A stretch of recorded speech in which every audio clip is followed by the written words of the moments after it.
Alright, just spent quite a bit of time just uploading quite a few of those 4K videos, as I said. So it'll probably take a while. I'm guessing it'll take YouTube a while to render it to 4K as well. So well, hopefully for all of you that use a 4K monitor, you can view the drone footage in that quality. Hoping this will help too, to help raise the awareness for all the people that think, you know, drones are just these spy type of machinery, or they use it for military weapons. Hopefully this will help to show that people use it for everyday life as well. How else can you capture moments like that too, right? Also reading some news how apparently there was an earthquake like near the northern parts of the province here in BC. And according to this, it looked like it spread across kind of, you know, around that area up to like Alaska and all that too. Well, again, I've never really felt one big earthquake, just that one little one that we had here not too long ago. I basically felt like the ground basically moved up, and then basically everyone freaked out over it. Everyone started buying stuff from the stores.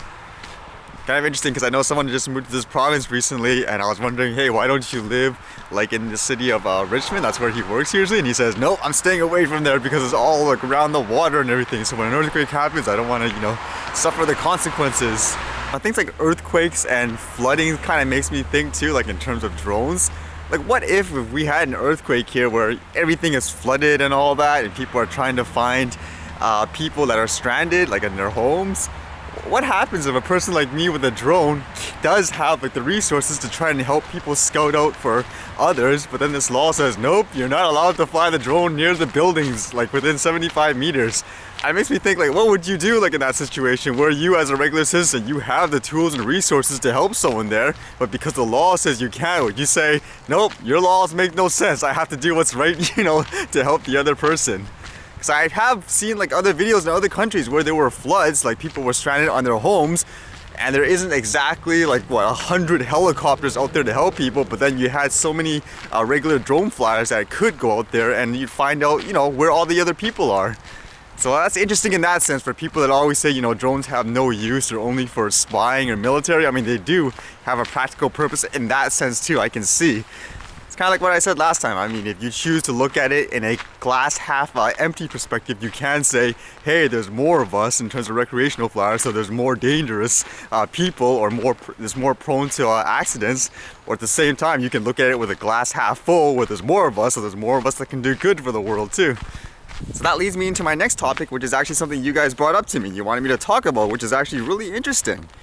Did you guys know with these Canada interim drone laws for the recreational flyers, it's been expired or cancelled, but it's just been renewed like over and over again, it seems? That's kind of interesting to me.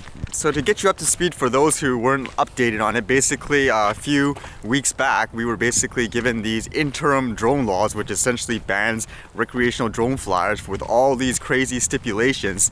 Now, to my understanding, these are interim orders, which means they're temporary, because according to the transport minister, he said he has nightmares of drones hitting airplanes and all that. So basically this thing was quickly thrown out there. Now to me, as a regular citizen, you know, as a regular person that flies drones for fun, I mean, to me it's just like, okay, well, the government's wielding their power that they can, even though I think it's silly, you know, I guess it's within their power to do so. But reading this, for example, it's kind of interesting. Now again, obviously stuff like this, it's better for someone like a lawyer out there to really look at this and determine like, hey, is there anything wrong? Because for me, it's just about generating the conversation, hopefully, and for you guys to maybe discover more information and post it out there. You can see here, basically there's at least 3 links, at least when I looked at it today. And one of them says expired April 1st, April 8th expired, and then there's a new one on April 22nd. So to my understanding, basically these interim orders from these dates, they have an expiration date. Now I would guess a reason for this is because since interim laws, you can kind of just throw it out there like really quickly. This is to prevent laws that are really hasty, unthorough, like from sticking. So basically in that sense, that's why I guess it expires within a certain amount of time. So as you can see, basically they just kept getting renewed here over and over and over again. Now I would wonder, why would they be doing this? There has to be a technical reason why they do this. Does that make sense to you, why this would expire and renew?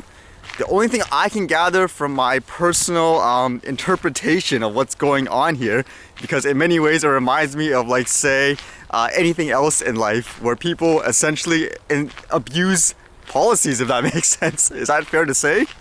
Now to me, based on these dates, it seems like what they're doing is, because the normal intent of having interim laws is to introduce something temporary where you may, for example, as a person, threw something out there that's completely ridiculous. So having a temporary timer of sorts is a way to basically prevent the thing from getting overboard, making it like a ridiculous law to the point where it's probably harder to get rid of it afterwards. So this gives time, I guess, people to breathe, to think about it, like to say, is this overboard? So I'm guessing by canceling it or expiring it and then renewing it, basically what's happening is they're giving themselves a fresh timer every single time. Now to me, that's kind of wrong in many ways.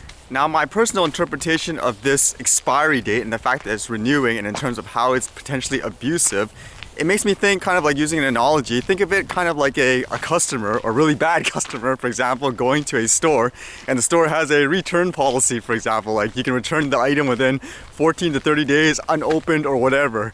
So basically, the intent of that policy normally, like the spirit of it, is so you can buy something where if you're unhappy with it, hey, don't be like concerned, just return it, we'll be happy to refund your money and, you know, get something else that you will be happy with.